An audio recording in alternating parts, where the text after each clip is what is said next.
You know, this is such a boring and humdrum sort of life. But I don't mind it. It's very weird.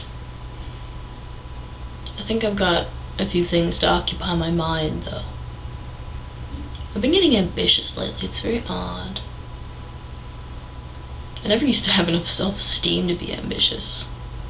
I always just assumed that the greater things in life, or whatever, were not meant for me, and I'd never get them, and all that other hoo-ha crap, whatever.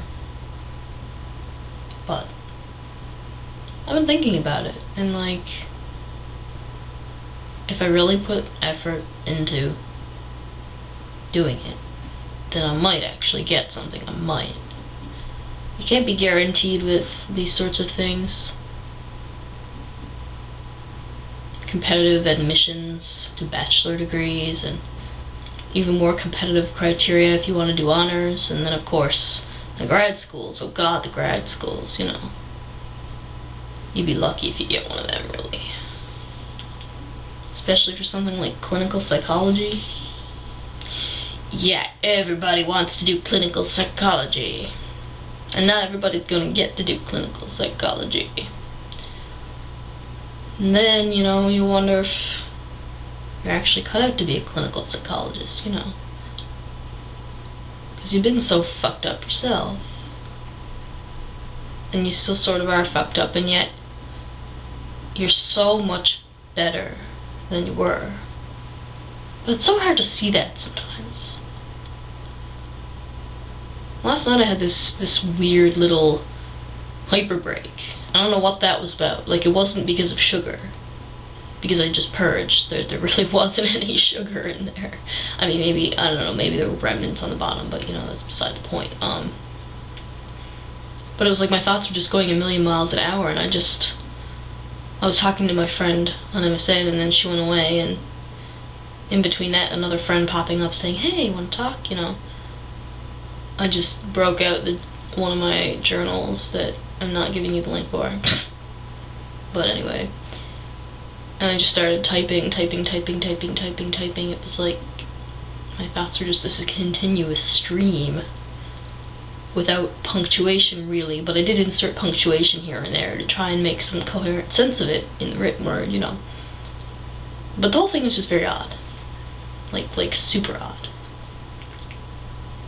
I haven't had a little point of time like that for I don't know how long.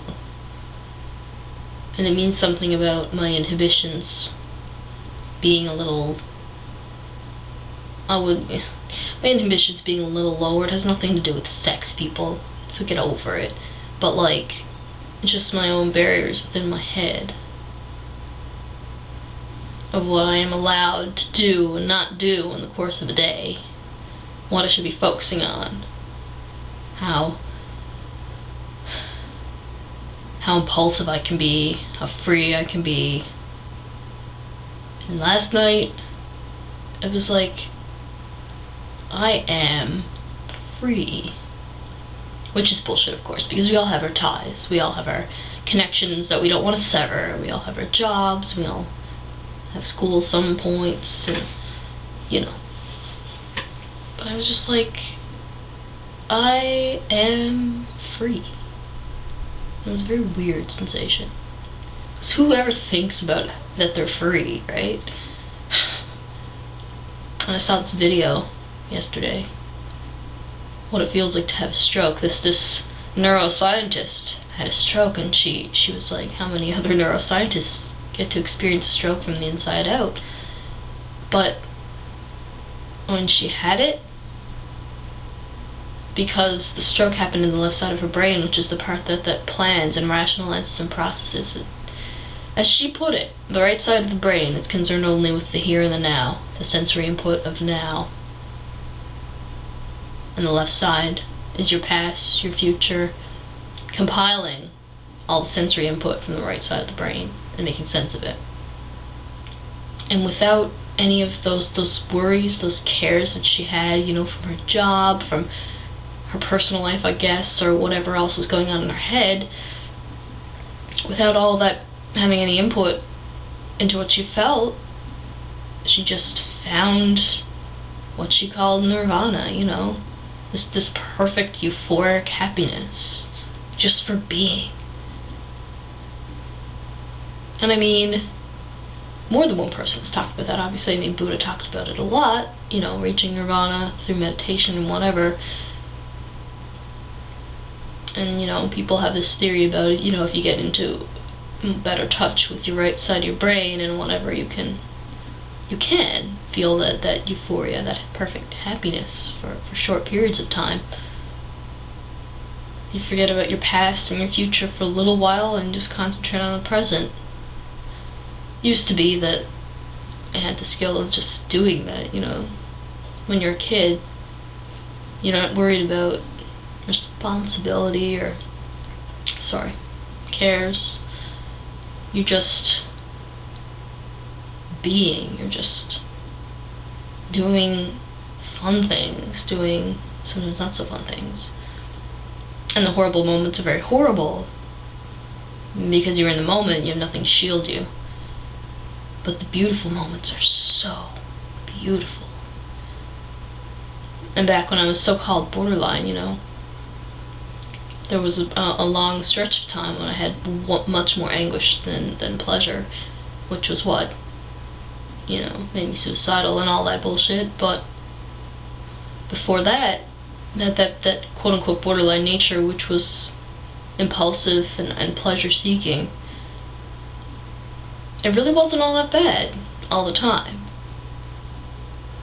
Because there were moments of such wonderful happiness that I'm not really sure if it made up for all the depression and angst and stuff that I experienced on the side, really. But it was there, you know? And I guess one small part of what I have been trying to do is to get the happiness back, you know? The pleasure has to come with the pain. And I realize that now. You can't really get away from feeling bad things. It's just, you know, it's just not possible, really. We'd all like to. But I've always found that when I don't feel bad and good very strongly, it's like there's nothing inside me. Very little emotion. It's just like a blank spot, a gray haze of nothing. And I can't live like that any more than I can live with constant anguish. So it's about finding a balance, but at the same time, it is also about, you know, the happiness, the anguish. If I'm more like this, I have to add more happiness. Either I have to decrease the weight on this side, or I have to add more weight here, you know, to make them even. So which do you do? Maybe a little of both? I don't know. This is a little bit philosophical, really. I don't know if I'll post it. Maybe I will. I don't know. I'll watch it again and I'll see. It's not like I've made a video worth watching anyway in the last couple months. Maybe this one somehow would be. And if I do post it, I'll add a link to that video about what it's like to have a stroke, because you really should watch it. It's 20 minutes, but God, it's worth it. I'm telling you.